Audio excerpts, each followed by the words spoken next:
게임 좋아하십니까? 게이머들은 끊기지 않고 매끄럽게 흘러가는 게임 영상은 물론이거니와 마치 현실을 카메라에 담은 것만 같은 엄청난 고퀄리티 그래픽으로 최대의 몰입감을 경험하고 싶어하죠. 그래서 그들은 배보다 훨씬 더 큰 배꼽을 찾아 헤맵니다. 데스크톱 PC보다도 더 비싼 그래픽 카드를 사는 것도 망설이지 않는다는 거죠. 제가 초등학생이었던 20년 전에도 게이머들에게는 유명했던 회사이지만 이제는 상황이 좀 달라진 회사 하나를 소개할까 합니다. 고화질 그래픽 처리는 물론 인공지능 관련 연산에 탁월한 성능을 보이는 제품을 줄곧 선보이는 것을 시작하여 이름만 들어도 가슴이 벅차오르는 비트코인, 이더리움 등의 암호화폐부터 주식 폭등 소식에 일반인들에게도 널리 알려지게 된 기업이 있습니다. 오늘의 주인공 바로 엔비디아. 젠슨 황 CEO가 이끄는 컴퓨터형 그래픽 처리 장치, 멀티미디어 장치를 개발하는 동시에 세계적인 인공지능 기술을 보유하며 미래 기술을 선도하는 회사 엔비디아. 알파고와 비트코인 열풍, 지금 보시는 안델공학 영상은 물론이거니와 다양한 영상 콘텐츠 제작이 대중화되기 시작한 2010년대 중반 이후부터 이 엔비디아는 IT 업계의 새로운 거물로 떠오르기 시작합니다. 2020년 7월에는 반도체 최강이라 불리던 인텔의 시가총액을 누르고 이후 8월 역시 삼성전자의 시가총액마저 눌러버리는 기염을 토했죠. 엔비디아를 논하기 전에 이 기업을 논하지 않을 수 없는데요. CPU로는 라이젠 시리즈로 인텔과 격돌하고 있는 그래픽 카드계의 전통 마수 AMD입니다. 마치 애플의 잡스형이나 NC소프트 택진이형 추종자들이 있는 것과 같이 그래픽 카드 혹은 GPU 분야에서 가성비 좋은 제품을 내놓음으로써 2010년대 초반 거의 죽어가고 있던 회사를 다 살려놓아 엄청난 추종자를 거느리고 있는 진격의 리사수 언니를 무시할 수 없죠. 2020년 AMD는 라데온 RX 6000 시리즈를 엔비디아 경쟁 제품보다 30%나 싼 가격으로 내놓으며 사람들을 열광하게 하였는데, 실제 제품 비교로 들어가서 성능을 확인해 보았더니 리사수 언니가 동급이라고 발표한 제품들의 성능이 4K UHD급으로 갈수록 많이 떨어지는 모습을 보였다고 합니다. AMD의 리사수 언니가 이렇게 당찬 발표를 하기 몇 달 전 엔비디아 젠슨 황 오빠 역시 엔비디아의 새로운 제품과 서비스를 발표했었죠. 대체 엔비디아는 어떤 괴물을 탄생시킨 걸까요? 엔비디아가 주목받는 이유들은 매우 다양하지만 오늘은 최신 그래픽카드 경쟁에서 현실과 구분할 수 없는 영상을 실시간으로 처리하기 위해 엔비디아가 어떤 기술을 만들어냈는지, 왜 이런 기술이 격화되고 있는지와 더불어 엔비디아가 AMD를 압도하며 내놓은 기가 막히고 재미있는 기술을 자세히 알아보고 그에 따라 엔비디아 주식이 폭등할 수밖에 없었던 이유를 온몸으로 느껴보는 시간 가져보도록 하겠습니다. 2020년 AMD와 엔비디아 두 회사가 제품 발표를 하기 전엔 AMD 그래픽 카드 성능이 엔비디아를 따라오려면 몇 년은 걸릴 거라는 전망이 지배적이었죠. 그러던 중 2020년 10월 28일 온라인으로 공개된 AMD의 대표 모델 라데온 RX 6000 시리즈는 그보다 몇 개월 먼저 발표한 엔비디아의 지포스 RTX 3000 시리즈와 대등한 성능을 보인다면서도 가격은 거의 30%나 싼 가격에 대해서 수많은 게이머들을 흥분시켰죠. 엔비디아 따라오려면 몇 년은 걸린다고 했는데 갑자기 동등한 성능을 내는 그래픽 카드를 만들어냈다고 발표했으니 게이머들은 물론이고 엔비디아 역시 깜짝 놀랐을 겁니다. 실제로 제품에 대한 평가를 해보니 Full HD 해상도 1920x1080에서는 AMD의 라데온 RX 6800XT가 엔비디아 동급 제품인 지포스 RTX 3080보다 평균보다 앞선 결과를 냈습니다. 그러나 해상도를 좀 높여서 테스트를 해봤는데 QWHD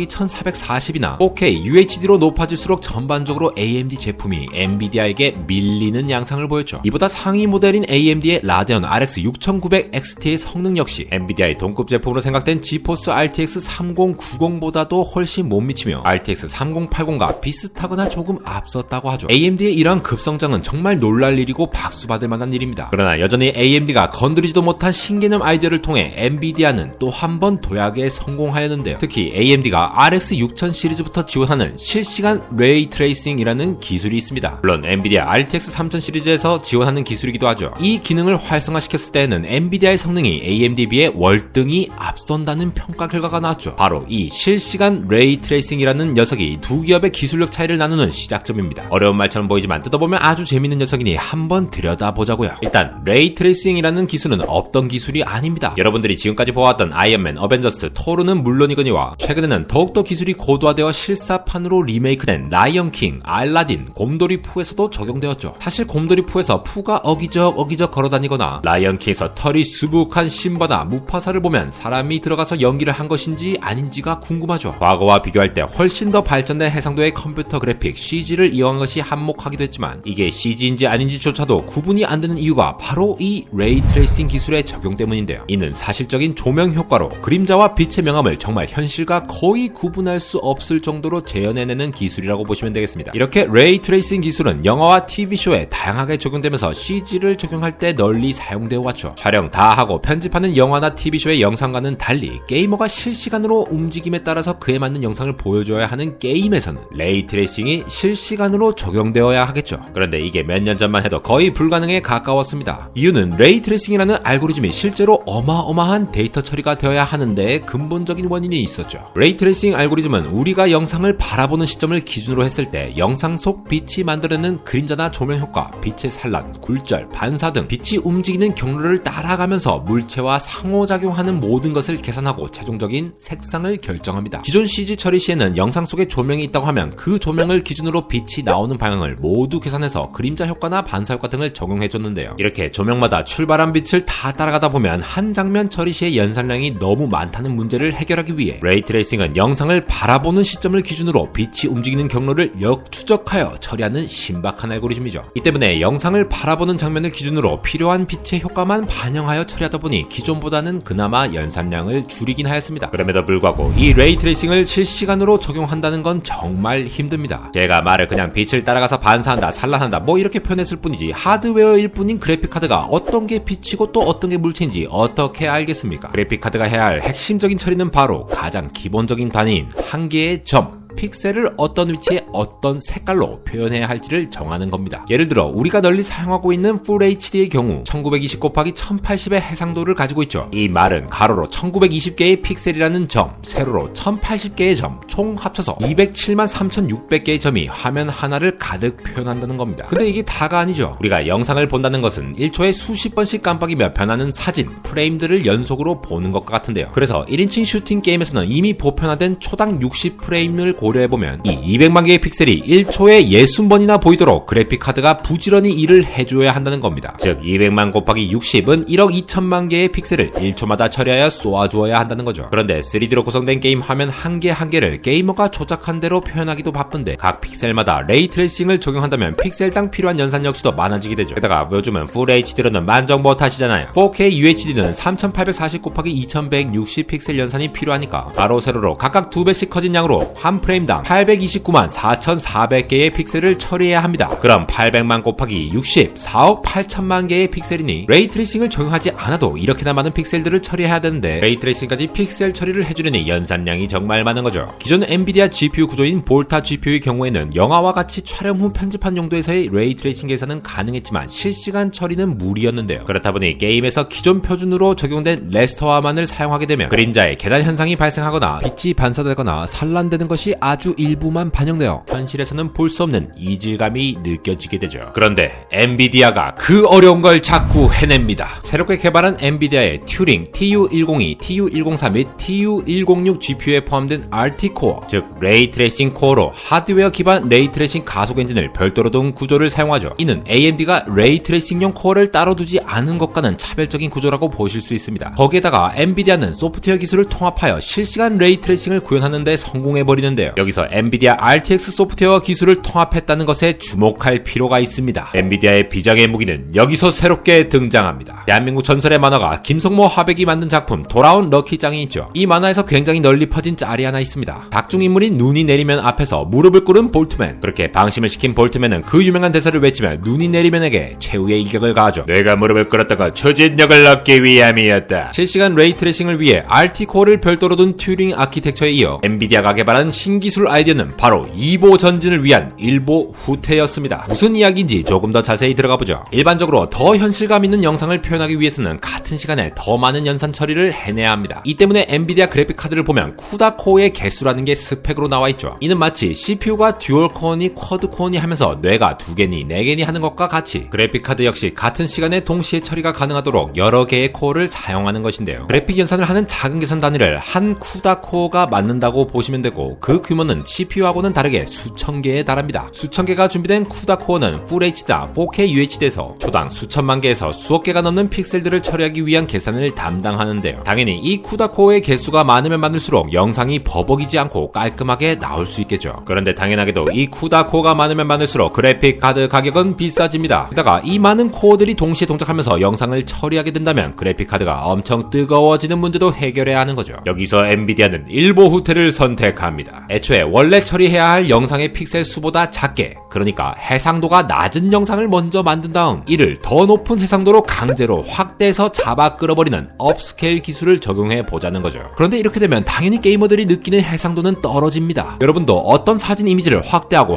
또 확대하다 보면 흔히 계단 현상이라고 부르는 엘리어싱을 보게 되죠. 확대하지 않고 보면 자연스럽지만 확대하면 할수록 픽셀들 하나하나가 나타내는 색들이 점으로 표현되면서 부자연스럽게 나타나는 겁니다. 여기서 엔비디아는 자신들이 가진 또 다른 기술, 인공지능을 활용하여 이보전진에 성공하게 되죠. 이렇게 계단 현상이 발생한 픽셀들 사이를 자연스러운 색깔의 픽셀들로 채우기 위해 인공지능 기반의 알고리즘, 즉 딥러닝을 이용한 것이죠. 그래서 엔비디아가 새로 개발한 튜링 아키텍처에는 레이 트레이싱을 위한 RT코어, 그래픽 기본 연산을 위한 쿠다코어와 함께 딥러닝 연산을 위한 텐서코어가 장착되어 있습니다. 텐서코어는 고등학교 때 배웠던 행렬이나 벡터 현상과 같이 딥러닝 알고리즘에서 자주 사용되는 연산을 주로 맡아서 하여 전체적인 그래픽카드 연산 효율을 극대화하죠. 엔비디아 그래픽카드가 실제로 딥러닝을 하는 것은 아닌데요. 엔비디아의 슈퍼컴퓨터가 부지런히 학습해놓은 딥러닝 연산 및 모델을 사용자는 드라이버만 딱 업데이트하면 써먹을 수 있는 구조이죠. 이때 해당 모델에 필요한 연산을 그래픽카드 내 텐서코어가 동작시키는 겁니다. 이렇게 되면 원래 쿠다코어가 미친듯이 열일해야 하는 기존 구조와는 달리 텐서코어가 쿠다코어의 일을 도와주게 되니까 결과적으로 쿠다코어가 처리할 수 있는 초당 프레임 수가 늘어날 수 있죠. 이론적으로는 최대 2배까지도 늘어날 수 있다고 하니 저해상도로 줄여놓고 이게 가능하다는 게 놀랍습니다. 이렇게 기존과 같이 레스터화 방식으로 저화질의 영상으로 개선한 다음 그 화면을 쫙쫙 잡아 늘리고 그런 다음 텐서코어를 통한 딥러닝으로 마지막으로 영상을 다듬는 이 기술이 엔비디아가 발표한 딥러닝 슈퍼 샘플링 DLSS입니다.